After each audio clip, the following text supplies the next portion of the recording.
ইন্টারকন্টিনেন্টালে তরুণ নেতা ও সুশীল সমাজের প্রতিনিধিদের সাথে চলছে জাতিসংঘ মহাসচিবের সংলাপ। সেখানে আছেন সহকর্মী তানভীর মৌসুম। সরাসরি যুক্ত হচ্ছে তার সঙ্গে। তানভীর, আপনি নিশ্চয়ই আমাকে শুনতে পাচ্ছেন। মহাসচিবের সাথে আলোচনায় কোন কোন বিষয় নিয়ে কথা বলবেন তরুণ নেতারা, কি জানতে পারলেন? ছোঁয়া, তরুণ নেতা ও সুশীল সমাজের যেসব প্রতিনিধিরা আছে তাদের সাথে বৈঠকটি চলমান এবং বৈঠকটি যেহেতু চলমান এটি এখনও চলছে।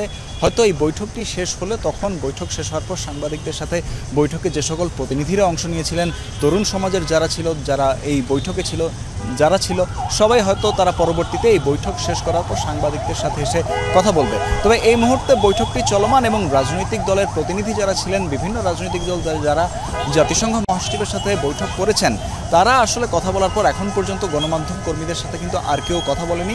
অর্থাৎ বৈঠকটি চলছে, বৈঠক শেষ করলে তখন হয়তো আমরা জানতে পারবো যে আসলে বৈঠকে এই তরুণ সমাজের প্রতিনিধি ও সুশীল সমাজের প্রতিনিধিরা তারা আসলে কি বিষয় জাতিসংঘ মহাসচিবের সাথে আলোচনা করেছেন।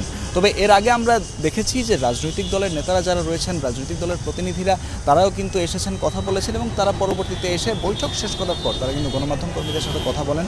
এবং আমরা কিন্তু আসলে ধরে নিতেই পারি যে এখানে যে বৈঠকটি হবে সেখানে জাতিসংঘ মহাসচিবের সাথে একটি বড় অংশ জুড়ে, বৈঠকের বড় অংশ জুড়েই কিন্তু থাকবে জুলাই গণ অভ্যুত্থান এবং এর সাথে আসলে এই যে দেশে একটি ইতিবাচক পরিবর্তন, একটি সংস্কার প্রক্রিয়া চলছে, সেই বিষয়গুলোও এখানে উঠে আসবে এবং এই বিষয়গুলো নিয়ে আমরা আরও বিস্তারিত জানতে পারবো। এর আগে আমরা দেখেছি যে রাজনৈতিক দলের যে সকল নেতারা রয়েছেন যারা এখানে এই বৈঠকে এসেছিলেন, তাদের কিন্তু এখানে নির্বাচনের কথা তারা বলেছেন, তারা বিভিন্ন ধরনের সংস্কারের কথা বলেছেন। বিএনপি থেকে যেরকম বলা হয়েছে যে নির্বাচন সংক্রান্ত যে সংস্কারগুলো আছে সেগুলো করে আসলে নির্বাচনে যাওয়ার ব্যাপারে বিএনপির তরফ থেকে জোর দেওয়া হয়েছে এবং বিএনপি নেতা সালাউদ্দিন আহমেদ কিন্তু বলেছেন যে এই জাতিসংঘ মনে করে যে এই দেশের নির্বাচন এবং এই নির্বাচন কবে হবে, সংস্কার সবই কিন্তু এই দেশের নাগরিকদের অভ্যন্তরীণ বিষয়।